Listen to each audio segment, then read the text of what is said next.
Welcome back to Chamber Exchange. I'm thrilled to have with us in this segment. We're going to jump right in.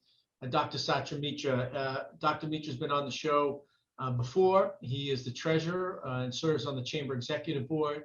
Somebody who's been very involved in this community in a variety of roles, Worcester Public Library, the Planning Board, an international leader in Rotary, and a whole host of other ways that we don't have time to talk about. But one of the things that he started is out of his business, which is the Guru Tax and Financial Services business.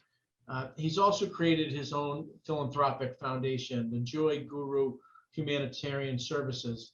And I'm going to let Dr. Mitra talk a little bit about some of the work that the Joy Guru Humanitarian Services does, but it's taken on a special focus right now, given the terrible tragedy of the pandemic happening in India. So Dr. Mitra, welcome, and maybe you could talk to us a little bit about the Joy Guru Humanitarian Services, and then we can get into specifically your work and the way people can help address the crisis in India. Thank you very much, Tim. Really, it's always a pleasure to be with you and talk about community, talk about business, but thank you for giving me this opportunity at the time when it's very much needed. Joy Guru Humanitarian Services is a nonprofit charitable foundation that was created 2016 by my wife and I with my two sons. And also we have board members who are Krista Piazza and Ron Frazier, who are also in our board. My wife and I, we thought that, we had started the business with the hope that someday when the business is successful, as per our instruction of our priest, the family priest, the guru, that give it back to the community. Your success should be shared. So we started a small school, the charitable school of self-defense, because my wife was hurt badly in Brazil, and you know that story. So we started that as a charitable school of self-defense. Then we thought that let's expand it and do more for the community. And that's where we really created this IRS-approved 501c3 charitable foundation, Joy Guru Humanitarian Services, with a focus to help our community as well as community beyond ours, wherever there is a humanitarian need. So that's what this is all about. And some of the other areas of focus are around eye care. You work on to assisting the city and some other programs on housing and homelessness. So right, taken on beyond just teaching young women self-defense classes, have taken on a broader role too. Absolutely. The focus has been on helping people who are having blindness or vision impairment, because my father died blind and we couldn't give him proper treatment. And then also helping the school children with their education materials, scholarships, things like that. And also trying to eradicate hunger by having food, hot food for underprivileged people in our own city. Every month we do catering for the people, those who are underprivileged, to come and have good food. And we're trying to expand that area. At the time when the COVID started, we gave, foundation gave $30,000 to the city of Worcester to start a shelter for the homeless people so that the COVID doesn't get spread. And to mitigate that, we help the community. And we're always there for the community, but the call is now for many international need. And we set up the camps in India for eye care. We set up a camp in Kenya last year for the same eye treatment. About 2,000 people came to that camp, and about 60 of them underwent cataract surgery, all paid by the Joy Guru Humanitarian Services. Primarily, the funding is by the family, but also there are many good friends who have helped us to give us money to help these causes. But our causes are not just limited to this, but we are for humanitarian services. So anyone who has any such need, they can always call me, and we will be there giving some hope and help and giving the dignity back to people who need it. And right now, India needs our help. And we're blessed in Central Mass to have a strong Indian population here. But through the news and stories that we hear from coworkers and friends, the pandemic is hitting India extremely hard. And right now, the Joy Guru Humanitarian Services is focused on bringing help and assistance to India, raising money to do that. Maybe you could talk about how people, if they're able to contribute, how this money would be used to help those in India at the moment. Sure. Ever since this started, as you know, I'm a tax consultant, investment advisor, and quite busy until May 17th, until the tax deadline was on. Once that is over, I really focused and turned my gear to see how we can help the crisis that is happening in India. I would do that for any country, not just because I come from India, but of course, my family, friends, I see how badly they are suffering. And all of a sudden, India has become the epicenter of this pandemic, and they need huge help. It's not just few hundred people, it's 1.3 billion people, and almost every alternate home has someone who is suffering from the COVID infection. So people are really in need of help. There is a shortage of vaccines, there's shortage of oxygens, shortage of all kinds of medical supplies that they need, and only 10% or even less than 10% people are vaccinated today.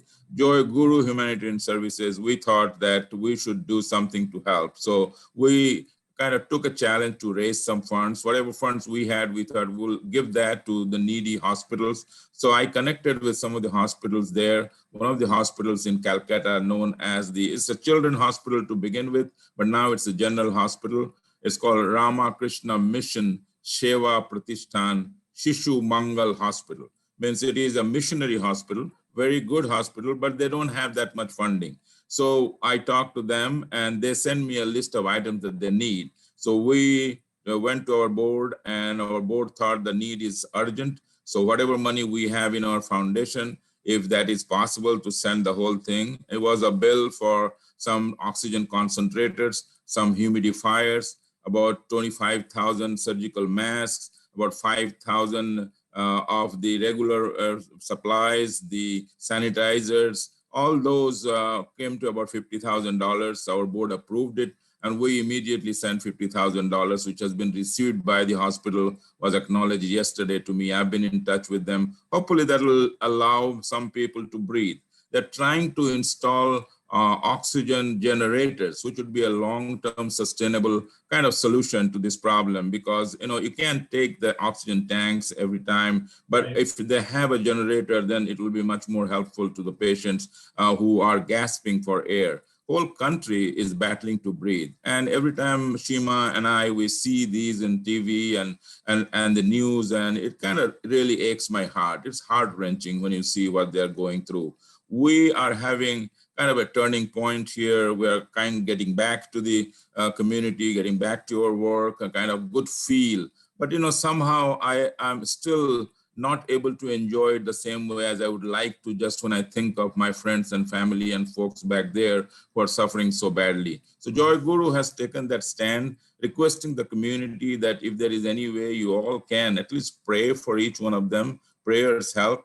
At the same time, if you can give some donation, writing the checks to Joy Guru Humanitarian Services, because we are a non-profit charitable organization. We're 501c3, IRS approved.